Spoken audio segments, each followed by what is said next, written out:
As you already know, my name is Ogbuefi Ezeana, ugochitubelu Oraifite. I'm an ancient high priest. I'm a onyeisi nchụaja na ugochitubelu ọdịnala temple. Nye na-agba afọ mide emi lụkwazị ọrụ mmụọ dị iche iche. Abụkwazị m onyeisi nchụaja na ọdịnala Restoration Evangelical Mission, bụrụ onye mgbasa ozi ọdịnala Igbo. So you can call me a priest or an evangelist, I will answer. My mission is to help people live better life. N'ụbọchị taa, n'oge awa nke eziokwu, isiokwu anyị bụ all you need to know about Eze-Ana. Yes, Eze-Ana is a traditional institution, but to act as a moral consciousness of spiritual consciousness of the society. Onye bidoro bụ eze nri a na-akpọ between the age of between the era of 9 to 15 centuries. Ka ebidoro ya bido na nri ọ bụrụ ihe mawuru onwe ya o wee soro ụzọ dị etu a wee gbasaa n'ala Igbo niile. N'ala Igbo mgbe gburugburu mgbe esi dị n'ụkwụ ụkwa ọ ndị Eze-Ana bụ ndị ọrụ ha bụ ndị na-ehibe etu ihe si aga n'obodo. N'ala Igbo gboo mgbe ezi dị n'ụkwụ ụkwa bụ ndị obi ka e nwesịrị na vileji dị iche iche. Obodo ụfọdụ n'ala Igbo enwere ọdụ obi maọbụ eze, taiz mkpokọta obi maọbụ eze. Ọ ka emesialụ in order to harmonize the obis.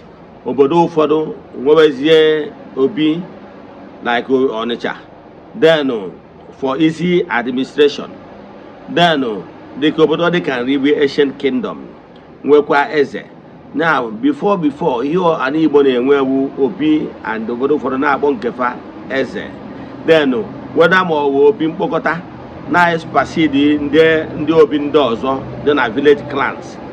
Then obodo ndị na-enwekwa na eze nwee eze obodo nya na-espasidi na-espahed ndị obi ndị ọzọ nọ n'obodo ya. All during the time abịazi nwebezie ọchịchị gọọmenti ka abịazielu wee nwee iwe etinyeziri. Yes, onye na-achị Anambra steeti mgbe a wee mee nya bụ iwu na ọ ga-abụzi na a ga-enwe obodo ọbụla enwere igwe ga-enwe igwe. Obodo niile for easy administration, obodo niile wee bido gabazie wee tibezie igwe. Ọ bụkara fọ akachi na ọgụpụta mgbe a. Yes, ọ chọzie ka enwee ma so ihe mmelite si ga na-enye ndị mmadụ aṅụrị for easy administration. Otinye si nwebe igwe si fọm wa social club mgbe a ka eji wee fọm ma people's club na ndị otu. So ihe gbasalụ Eze-Ana dịbalụ gboo before then, mana before ndị igwe adịba otu Eze-Ana bụ traditional institutions ha na ndị obi na-alụkọ ọrụ. Ọ ndị Eze-Ana na-ekwubi okwu wee sụwa ọfọ kwubi okwu ihe ndị baalụ n'obodo. Ọ nwekwa ihe ndị a chọrọ iwepụ ọha na-emekwa ya. So ọha the highest decision body makers enwelu. So mgbe ihe gbasara igwe bidokwasịrị ọ n'otu Eze-Ana a ka esi nwekwa ndị agbara aka n'ume sikwa na klaadụ dị iche iche wee meke ọp ndị ichie kabinet ha na eze obi maọbụ igwe na-alụkọ. Etu a ka ọ dị from time immemorial. So ọ ka ị kwesịrị ịma gbasalụ otu Eze-Ana na ọdụ ka National Assembly ọrụ ha bụ ime ka iwu na-achị obodo. Mana emesizielụ duto na-abịazi na-enwe bastardization n'ihe gbasalụ tradition maka na-abịazielụ ụka wee bata. Their primary purpose was to dismantle the traditional institution. So mgbe ndị ọcha bịazielụ wee fụnọ traditional institution bụ ndị Eze-Ana na-achị obodo. In order to dismantle it gradually, ha wee mee introduce ihe a na-akpọ warrant chief. Warrant chief ha bụ chief onye ha ga na-communicate si n'aka wee na-achị obodo. So ha mesiara nke ha by so doing. Now what is it the powers of this and also make those here in modern time many governors introduce ihe a na-akpọ PG. PG bụ representatives of government. Ha bezie ka gọọmenti ga-esi n'aka ha wee na-amụ ihe na-eme n'obodo niile, thereby boycotting the traditional institution of ndị nze na ọzọ ma ọ bụ ndị igwe ma ọ bụ obi. Onye bata na ị ga-afụ sọ gọvanọs nwere ike ịnọgide suspend ofu obi ma suspend ofu igwe ma suspend ofu eze. So before you know it, after ka emechaziri dadị ihe gbasara igwe ship, ọdụ gọvanọs mụakwazie mbọ ka ọ bụrụ na ha ga-etinye onye ga-abịa igwe n'obodo site n'ime etu a wee water down traditional institution na ga-eje weta onye na America ma onye n'obodo oyibo for reason best known to them, maybe because of their interest and connection. Eme ya igwe obodo onye amara aka nni na aka ekpu chiri ọzọ nothing nwere nke ọma, ọ bezie onye aka bastardize ya ihe ndị ọzọ n'ụtọ na ọmara ebe asụrụ asụ debere ọdụ. Instead of appointing the cabinet that is na already established traditional institution buildings and also o just appoint ya maybe men of influence, maybe ndị nwere ego, ndị nwere contact, ndị nwere agba, ndị a niile nwere ike ha pass through the each ọzọ process. Therefore ha nọrọ under any oath akpọtasie ndị a si na ọha ya abụzi ichie, and ndị a niile because of na ha nọrọ under oath, they can do anything. They want anything, so tradition hana told. Yes. Therefore, by so doing, and now bastardize so many things. Basalo now by court to see if follow normal process of each or you see about where nominate as only chair. Manakata I nominate is here even only na Jaguar on America, more na London, Jamelo, but what do you hear about tradition over Noma, a May chair, Gary Homa. Ọ batazi obodo ihe gbasara tradition obodo isi n'ala, ọ ihe niile abụ nsogbu a na-enwe n'obodo dị iche iche, and ma go na ihe ọjọọ gbaarọ ọ dịka omenala. O nwere oge ọ ga-eluzie abụrụ na abịazi n'ihu efiluo na etu esi ahụ mmadụ ichie has nothing to do with you follow from nze na ọzọ wee gbagota a na-emezie. Mana one thing mma achọ ịgwa gị bụ ọ dị adịgide. Time will come when ụfọdụ obodo dị iche iche nwere ike onye ga-abụ ya gbagota n'ọkwa dịka onye eze nwere ike ọ bụrụ onye ghọtara ihe gbasara traditional institution, onye ọdịnala, o nwere ike follow through ọzọ process ifu na ọ ga-enwe ike inye recognition to ndị kwesịrị ka enye ha recognition n'obodo.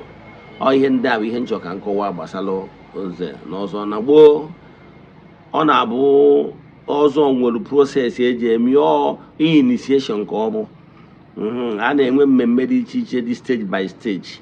Enwere nke a na-agba ịsa ile, nke ọ ga-abụ emechaa aka ihe niile ọbara atụpụ n'ile gị tụsa na ana ngwuru na ị ga na-ekwu eziokwu mgbe dum. Emesịakwara ya nwee ma nke a na-agba igbu isi and so many things. Eziokwu na-abịakwazi modern days a na-reform ya na-ewepụ so many things because of na ndị ụka especially ndị Catholic ga-achọzie ka ndị otu fachiwe ọzọ bara ichi ọzọ abịazie na-achọzi ka a bastardize ya ka a wọta ihe niile down. So onye nwa bụ pọl nwe ndị ya abịa nwere ebe njere ebe a na-echi mmadụ ọzọ agụchara mmadụ nsọ si na onwere nke ya na-asọ. Ị na-ajụzi onye dị etu ahụ ka ezi ihe ọ na-eze ka ezi ihe bụ na ọ bụ onye nze. So ebe a ka ihe afọ ebe nsogbu si wee dị na so ndị ụka bata mebie so many things na mana ọ nwekwara obodo ụfọdụ na klan ụfọdụ ka jidesiri ihe ike etu a si eme na be anyị. O nwere ihe a na-akpọ ịba na-akwụ ọzọ. Eke na-ewe ịba na-akwụ ọzọ. Ịba na-akwụ ọzọ bụ when you have done some certain things to some certain level, ijeba before agbanyeghị njata ụkwụ ị ga-aba na akwụ ọzọ. Ịba na akwụ ọzọ abụ ka ihe eji eme ihe a na-akpọ spiritual screening. Mgbe ị na-eme ya spiritual screening na baa ihe a na-anọ 21 days a ga-eji ọmụ wee gechie ebe gị ịma apụta ilo nwe onye ga-afụ gị anya. Yes, ịnọgido that 21 days nọcha. Ọ bụrụ na onye isi ọzọ gị bịazie ụbọchị ahụ, ụbọchị a ka a ga-etu gị afọ ọzọ gị anwa ịchụzuru mmụọ chụzuru gị maọbụ ndị be unu na-echi for the first time. O tụzie gị ya isi na be gị pụta ama na ịdị ndụ wee gbaa ya nkata ọkpa wee kwụzie maybe ụbọchị a ga-etuzi gị ugwu and so on and so forth. Gịnị ka m na-ekwu maka ya?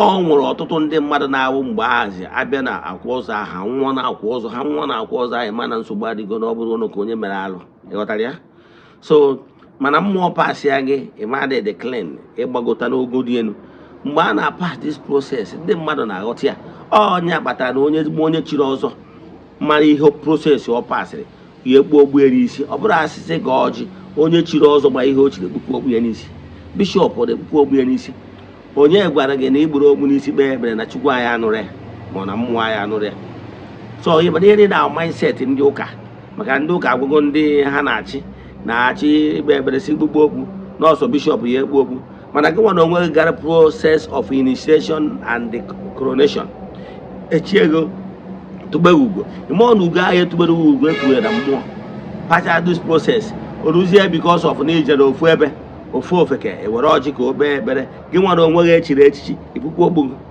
onye ka ji wee like ụka ọdịnala oge anyị nwa na ọnwa n'ụka ọdịnala ịbụrụ onye chiri echichi onye chiri ọzọ ịbata n'ụlọ ụka ịdị ntaịtụ igbo okpugbu ahụ wee bata n'ụlọ ụka ntị ọdị yes ọ ihe anyị nwa na-eme n'ụka ọdịnala ka m kwụsị ebe a ọ bụrụ na ị nwere ajụjụ na nkụzi a ma ọ bụ na ịchọ ka agbara gị afa miri emi chat me on WhatsApp 0805 7837 672 let us pray. Ekwere m na Chineke ekwere m na ọ dị ihe siri m ike ka Chineke na-apụghị izi m ụzọ m ga-esi lụwuo ya n'ihi na ọ mazuru ihe niile obi m siri ike na Chineke emeworo m ya gazie. May the blessings of Chukwu pụrụ ime ihe be with you all. May you be protected, may you be blessed now and forevermore. Ya gazie, udo dịrị unu.